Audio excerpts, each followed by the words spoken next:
नमस्कार मित्रांनो, इन्फिनिटी स्पर्धा परीक्षा अकॅडमीच्या या युट्यूब चॅनलवर तुम्हा सर्वांचे स्वागत आहे. रेल्वेमध्ये खूप मोठी भरती आलेली, त्याच्यावर आपण एक व्हिडिओ बनवलेला होता. ज्या व्हिडिओला महाराष्ट्रातून सर्वात जास्त व्ह्यूज आलेले, जवळपास 2 लाखांपेक्षा अधिक जास्त व्ह्यूज त्या व्हिडिओवर आलेले आहे. आणि त्या व्हिडिओच्या कमेंट बॉक्समध्ये खूप साऱ्या मुलांची मागणी होती की एवढी जी काही पदांची भरती आलेली त्याच्यापैकी सर्वात बेस्ट पोस्ट कोणते, सगळ्यात चांगलं पद कोणतं आहे, प्रमोशनच्या दृष्टिकोनातून, पगाराच्या दृष्टिकोनातून, कामाच्या स्वरूपाच्या दृष्टिकोनातून, बदलीच्या स्वरूपातून, सुविधेच्या स्वरूपातून. तर अशा वेगवेगळे निकषा संदर्भात कोणतं पोस्ट हे बेस्ट आहे, तर हे आपण आजच्या या व्हिडिओ मधून जे आहे तर ते जाणून घेणार आहोत. हा व्हिडिओ तुम्ही शेवटपर्यंत पूर्ण बघा. या चॅनलवर तुम्ही जर नवीन असाल तर या चॅनलला सबस्क्राईब करून घ्या, कारण की या चॅनलवर तुम्हाला सर्व स्पर्धा परीक्षांशी निगडीत इत्थंभूत माहिती इथंच मिळत असते. तर बघूया आपण. बघा, आपल्याकडे मित्रांनो 5 पदांसाठी ही भरती आलेली. ही सर्व पदवींसाठीची पद आहेत. बघा, पहिले मी पदांचे नाव वाचून घेतो, कारण की पुन्हा पुन्हा ते पद रिपीट होतील. Chief commercial, station master, goods train manager, junior accountant आणि सिनियर क्लर्क. मी फक्त नाव वाचताना एकदम शॉर्ट मध्ये वाचणार आहे, म्हणजे senior clerk, junior accountant, goods train manager, station master आणि चीफ कमर्शियल, असेच हे जे आहेत तर ते 5 पद आहेत. तर या 5 पदांपैकी कोणतं जे पद आहे जे सगळ्यात बेस्ट आहे आणि जे तुम्हाला खूप म्हणजे इन्स्पायर करू शकतं परीक्षा देण्यासाठी, ते आपण पाहणार आहोत. बघा, पहिला जो आपला क्रायटेरिया आहे तर तो ऑब्विसली आपण ठेवलेला आहे पगाराचा, की कोणत्या पदासाठी तुम्हाला किती पगार मिळतो. बघा, याच्यातील जे 3 पद आहेत, बघा, चीफ कमर्शियल, स्टेशन मास्टर आणि गुड्स ट्रेन मॅनेजर, यांची लेवल 6 आहे. म्हणजे जेवढी लेवलची संख्या मोठी तेवढं त्याच्यासाठी पगार जास्त. यांची लेवल आहे 6. बघा, 6.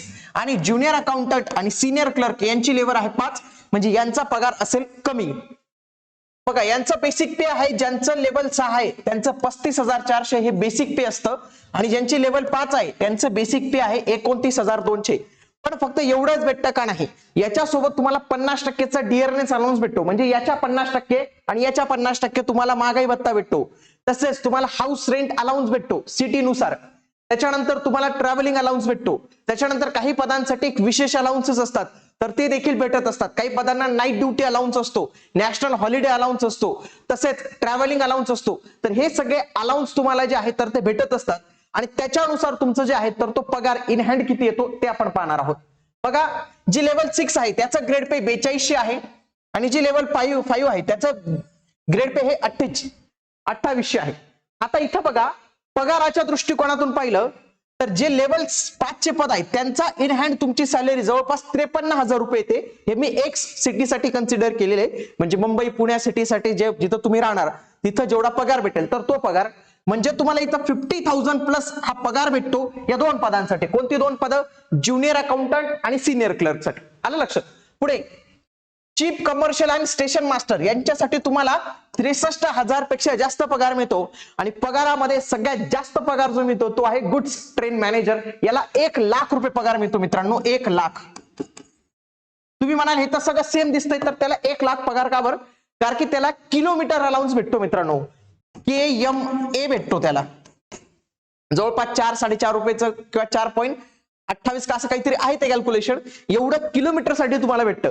आणि गुड्स ट्रेन मॅनेजरचं कसं असतं मित्रांनो, तो ट्रेन मध्येच राहतो ना, मग ट्रेन जेवढी धावते, जेवढ्या किलोमीटर धावते तर त्या किलोमीटरच्या हिशोबाने त्याला पैसे भेटत असतात, त्याला अलाउन्स भेटत असतो. म्हणून त्याचा पगार हा 1 लाखांच्या यात जातो. म्हणजे जर तुमचं ध्येय पगार असेल, म्हणजे तुम्हाला वाटत असेल की नाही मला खूप चांगल्या सॅलरीची नोकरी पाहिजे, तर तुमची बेस्ट पोस्ट असणार आहे गुड्स ट्रेन मॅनेजर. कोणती असणार आहे? Goods train manager.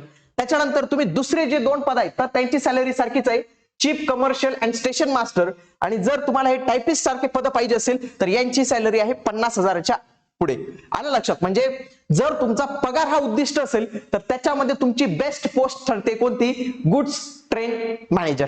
आलं लक्षात? चला पुढचा आपण क्रायटेरिया आता पाहणार आहोत. प्रमोशन कोणाला कसं होतं मित्रांनो, बघूया. बघा, जो स्टेशन मास्टर असतो ना त्याचं शेवटचं प्रमोशन सांगतोय मी डायरेक्टली. आता टप्प्याटप्प्यांचं प्रमोशन मी घेत नाही, त्याच्यासाठी मी ऑलरेडी सेपरेट व्हिडिओ घेतलेले आहेत पोस्ट वाईज, ते तुम्ही नक्की बघा. याचं प्रमोशन होतं सिनियर डिव्हिजनल ऑपरेटिंग मॅनेजर. आणि त्याचा ग्रेड पे किती असतो 6,600 एवढा ग्रेड पे असतो. आणि हे मित्रांनो तुमच्या माहितीसाठी हे गॅजेटेड पोस्ट आहे आणि हे पोस्ट युपीएससी मार्फत देखील भरलं जातं. म्हणजे विचार करा युपीएससी मार्फत आलेला व्यक्ती आणि तुम्ही इथूनही आरआरबी एनटीपीसी दिलेलं, जर तुम्ही प्रमोशन होत तुमचं एवढं प्रमोशन होऊ शकतं स्टेशन मास्टरला. ओके, पुढे चीफ कमर्शियल साठी काय असतं सिनियर डिव्हिजनल कमर्शियल मॅनेजर. तर याचा पण सारखाच आहे गॅजेटेड पोस्ट आहे. ही पोस्ट देखील 6,600 रुपयाची ग्रेड पेचे म्हणजे खूप चांगलं असं वेतन आहे. युपीएससी द्वारे देखील ही भरली जाते. पुढे आहे goods train manager. Goods train मॅनेजरला सुरुवातीला पगार खूप जास्त आहे मित्रांनो, परंतु याला फक्त एकच प्रमोशन भेटतं, बाकी प्रमोशन भेटत नाही. एकच प्रमोशन आहे senior passenger train manager. 4200 grade pay आहे आणि ही नॉन गॅजेटेड पोस्ट आहे. ही एकदम म्हणजे हे याच्या नंतरचं लगेचचं प्रमोशन आहे. म्हणजे प्रमोशनच्या दृष्टिकोनातून गुड्स ट्रेन मॅनेजरला प्रमोशन नाही आहे जास्त. सिनियर क्लर्क हा सिनियर डिव्हिजनल पर्सनल ऑफिसर बनू शकतो, जे गॅजेटेड पोस्ट आहे युपीएससी मार्फत भरलं जातं. आणि ज्युनियर अकाउंटंटला सिनियर डिव्हिजनल फायनान्स मॅनेजर तो बनू शकतो, गॅजेटेड युपीएससीचं पोस्ट आहे. लक्षात घ्या रेल्वे काय असतं, रेल्वे झोन मध्ये डिवाइड केलेली. बघा पहिले तर आहे रेल्वे आणि ती रेल्वे आपण काय केलेली मित्रांनो झोन मध्ये डिवाइडेड केलेली आहे. आणि या झोन मधून पुढे कशामध्ये डिवाइड होते ती डिव्हिजन मध्ये डिवाइड होते. आणि प्रत्येक डिव्हिजन मध्ये वेगवेगळे डिपार्टमेंट असतात. तर तुम्ही डायरेक्ट त्या डिपार्टमेंटचे हेड बनतात. म्हणजे सिनियर डिव्हिजनल ऑपरेटिंग मॅनेजर तुम्ही डायरेक्ट या डिपार्टमेंटचे जे आहे तर ते हेड बनतात. आलं तुम्हाला लक्षात. म्हणजे आता जर प्रमोशनच्या दृष्टिकोनातून जर तुम्हाला बघायचं असेल तर गुड्स ट्रेन मॅनेजर ही चांगली चॉईस नाही आहे, कारण की त्याच्यात तुमचं प्रमोशन जे आहे तर ते खूप कमी होतं, एकच प्रमोशन होतं. आणि जर तुम्हाला प्रमोशनच्या दृष्टिकोनातून पाहायचं असेल तर तुम्ही station master, chief commercial, junior accountant आणि सिनियर क्लर्क ही पदं घेऊ शकतात. पण गुड ट्रेन क्लर्क याला सुरुवातीला पगार जरी जास्त राहिला तर त्याचं प्रमोशन फक्त एकच होतं. आणि इथं तुम्ही डायरेक्ट गॅजेटेड लेवलची पोस्ट पर्यंत तुम्ही through promotion through departmental exam जाऊ शकतात. आलं लक्षात तुम्हाला. हा झाला प्रमोशनचा क्रायटेरिया.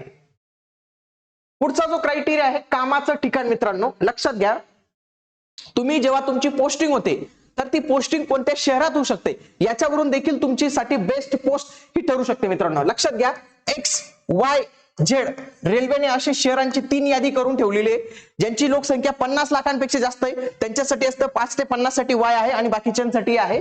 मग एक्स मध्ये महाराष्ट्रातून मुंबई पुणे येतात, मुंबई पुणे हे दोनच येतात. बाकीचं वाय मध्ये नाशिक, अमरावती असे वेगवेगळे जे मोठी मोठी शहर आहेत तर ती याच्यात येतात. आलं लक्षात तुम्हाला. तर लक्षात घ्या chief commercial officer, junior accountant आणि सिनियर क्लर्क या तिघांची जी पोस्टिंग आहे ती फक्त एक्स आणि वाय या सिटीज मध्येच होते. लक्षात घ्या एक्स किंवा वाय या सिटीज मध्ये होते, म्हणजे तुमची खूप चांगल्या ठिकाणी पोस्टिंग असू शकते. पण स्टेशन मास्टरची पोस्टिंग तुमची x Y Z remote location म्हणजे कुठेही एकदम कानाकोपऱ्यात होऊ शकते, कारण की कुठलंही स्टेशन तुम्हाला भेटू शकतं भारत म्हणजे तुमच्या त्या झोन मधलं. म्हणून याच्यामध्ये जर तुम्ही कामाचं ठिकाण हा तुमचा चॉईस असेल की तुम्हाला तुमच्या घरापासून जवळ पाहिजे तर स्टेशन मास्टर हे होऊ शकत नाही, कारण की स्टेशन मास्टरला कुठलीही पोस्टिंग तुम्हाला येऊ शकते. तसेच गुड्स ट्रेन मॅनेजरला कामाचं ठिकाणच त्याचं रेल्वे राहतं मित्रांनो. म्हणजे त्याला काही ऑफिस नसतं, सकाळी उठला तिथे गेला स्टेशन मास्टरला तो भेटतो, स्टेशन मास्टर त्याला अलॉट करतं की या ट्रेन मध्ये जाय, तो ट्रेन मध्ये बसतो, ती ट्रेन जिथं उतरते तिथल्या स्टेशन मास्टरला तो रिपोर्ट करतो आणि तिथं तो मुक्कामी राहतो.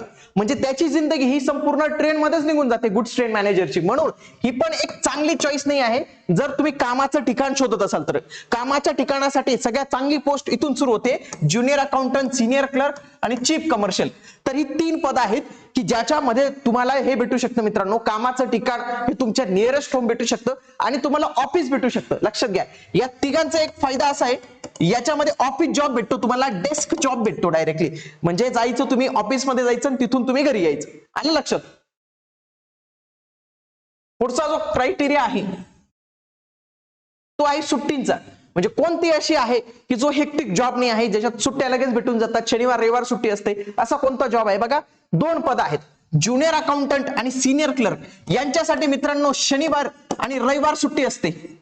हप्त्यातनं 2 दिवस तुम्हाला सुट्टी भेटते आणि पाहिजे तेव्हा तुम्ही सुट्टी घेऊ शकता. खूप चांगल्या पद्धतीच्या सुट्ट्या याच्यात भेटू शकतात. तसेच नॅशनल हॉलिडेला पण तुम्हाला सुट्टी राहते, म्हणून सणांना काही प्रॉब्लेम येत नाही तुम्हाला. सणासुदीच्या दिवशी तुम्ही घरी राहू शकतात या 2 पदांसाठी. पण स्टेशन मास्टरला फक्त हप्त्यात 1 दिवस सुट्टी राहते, ते हप्त्याचा दिवस कोणताही असू शकतो, तो फक्त रविवार असणार नाही, सोमवारी भेटू शकते, मंगळवारी भेटू शकते, कधी भेटू शकते.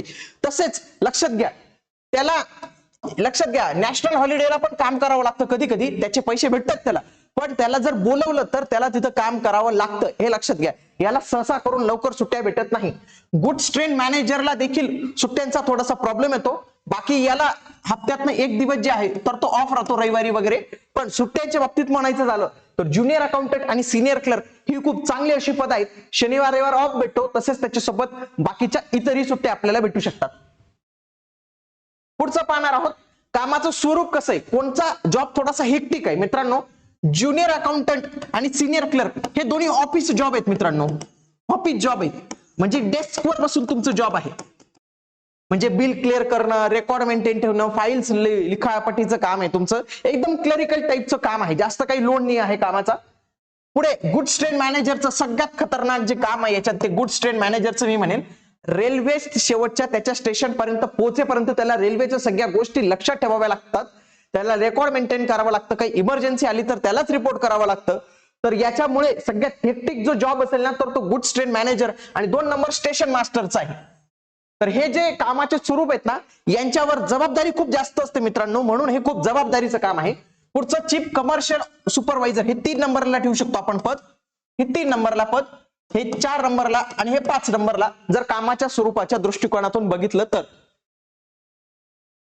आता यांच्यामधील सगळ्यात बेस्ट पोस्ट कोणती, तर आपण विविध निकष पाहिले मित्रांनो, आणि त्या निकषाच्या साह्यामधूनच तुम्हाला कळलं असेल की कोणती पोस्ट तुम्हाला तुमच्यासाठी बेस्ट पोस्ट असणार आहे. बघा, जर तुमचं ध्येय पगार असेल फक्त, तर पगारासाठीची पहिली बेस्ट पोस्ट कोणती आहे, गुड्स ट्रेन मॅनेजर.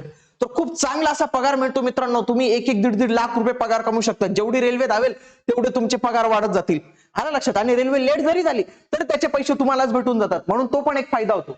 म्हणजे ज्याचं उद्दिष्ट पगार असेल तर त्यांनी गुड्स ट्रेन मॅनेजर ही त्याच्यासाठी बेस्ट पोस्ट असेल, लक्षात घ्या. पुढे ज्याचं असेल की मला सुट्ट्या चांगल्या पाहिजे, मला एकदम व्यवस्थित लाईफ जगायची, फॅमिलीला पण व्यवस्थित ठेवायचंय, तर त्याने ज्युनियर अकाउंटंट किंवा सिनियर क्लर्क यांच्यापैकी कोणती तरी पोस्ट त्याच्यासाठी जी आहे तर ते बेस्ट पोस्ट असणार आहे. ज्याला वाटतं की नाही, माझ्या हाताखाली खूप साऱ्या लोकांनी काम केलं पाहिजे, मी एकदम बॉस सारखा राहिलो पाहिजे, माझ्यावर खूप जबाबदारी पाहिजे, रिस्पॉन्सिबिलिटी मला हँडल करता येते, तर त्यांनी स्टेशन मास्टरची घ्यावी मित्रांनो. स्टेशन मास्टर तुमच्यासाठी बेस्ट पोस्ट असेल जर तुम्ही रिस्पॉन्सिबिलिटी सांभाळू शकत असाल तर. आणि ज्यांना घरापासून जवळ पाहिजे आहे, ज्यांचं थोडंसं सिटीमध्येच त्यांना पाहिजे आहे, तर त्यांच्यासाठी बेस्ट पोस्ट या 2 असणार आहेत मित्रांनो, आलं लक्षात. म्हणजे कोणतीही एक पोस्ट, आता जी पोस्ट माझ्यासाठी बेस्ट असेल ती तुमच्यासाठी बेस्ट नसणार आहे, कारण की तुमचे क्रायटेरिया वेगळे होऊन जाणार आहेत. म्हणून मी प्रत्येक क्रायटेरियानुसार तुम्हाला सांगितलेलं आहे. तुम्हाला यांच्या व्यतिरिक्त अजूनही काही डाऊट असेल तर कमेंट बॉक्समध्ये नक्की कळवा, त्याचं उत्तर देण्याचा आपण नक्कीच जे आहे तर ते प्रयत्न करणार आहोत मित्रांनो. आणि अशाच माहितीपूर्ण व्हिडिओसाठी आपलं इन्फिनिटी स्पर्धा परीक्षा अकॅडमीचं चॅनल तुम्ही जॉईन करून ठेवा. तसेच ज्यांना आपली रेल्वे भरतीसाठीची ऑनलाईन रेकॉर्डेड बॅच स्वरूपाची जॉईन करायची असेल, जी रविकांत वर्मा सर जे XRRB सिनियर इंजिनियर आहेत, तर त्यांच्या मार्फत ही बॅच रेकॉर्ड करण्यात आलेली आहे. तर या बॅचला जर तुम्हाला ऍडमिशन घ्यायचं असेल तर हा नंबर आहे, इथून तुम्ही बॅचला जॉईन करू शकता. आता आपण भेटूया पुढील व्हिडिओमध्ये, तोपर्यंत जय हिंद, जय महाराष्ट्र, धन्यवाद.